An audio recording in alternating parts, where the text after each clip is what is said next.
አምላከ ታዲዮስ ወማትያስ ማረኝ እያለ ደምህ ከባልንጀራ ከማትያስ ጋር በፈሰሰበት ቦታ ላይ በፈለቀው ጠበል 3 ጊዜ ብቅ ጥልቅ እያለ የተጠመቀውን ወንዱን እንደ 40 ቀን ሴቷን እንደ 80 ቀን ሕፃናት ከኃጢአት አነጻቸዋለሁ ብሎ ጌታችን ቃል የገባላቸው በተወለዱ ጊዜ በብርሃን ልብስ ተጠቅልለው የታዩ የሐዲስ ሐዋርያ አቡነ ተክለ ሃይማኖት ያጎታቸው ልጅ የሆኑና በእሳቸው እጅ የመነኮሱ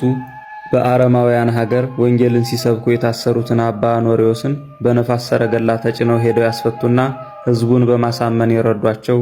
ባለጸጋ ወደ እግዚአብሔር መንግሥት ከሚገባ ይልቅ ግመል በመርፌ ቀዳዳ ብታልፍ ይቀላል የሚለውን የጌታችንን ቃል የተጠራጠረውን ባለጸጋ 30 ግመሎችን በመርፌ ቀዳዳ አሳልፈው በማሳየት ያሳመኑ የሞተውን ሰው በጸሎታቸው ያስነሱ ንጉሥ አምደ ጽዮን የአባቱን ሚስት ማግባቱን ስለተቃወሙ በንጉሱ ትእዛዝ ከባልንጀራቸው ከጻድቁ አባ ማትያስ ጋር ወደ ገደል ተጥለው በሰማዕትነት የሞቱ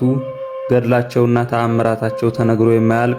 ሰማዕቱ አባት አቡነ ታዲዮስ ዘጽላልሽ ዛሬ ጥር 29 ቀን ከአቡነ ማትያስ ጋር በሰማዕትነት ያረፉበት ዓመታዊ የመታሰቢያ በዓላቸው ነው። ለእግዚአብሔር ምስጋና ይሁን። እኛንም በአባቶቻችን በታዲዮስና በማትያስ ጸሎት ይማረን ይቆየን።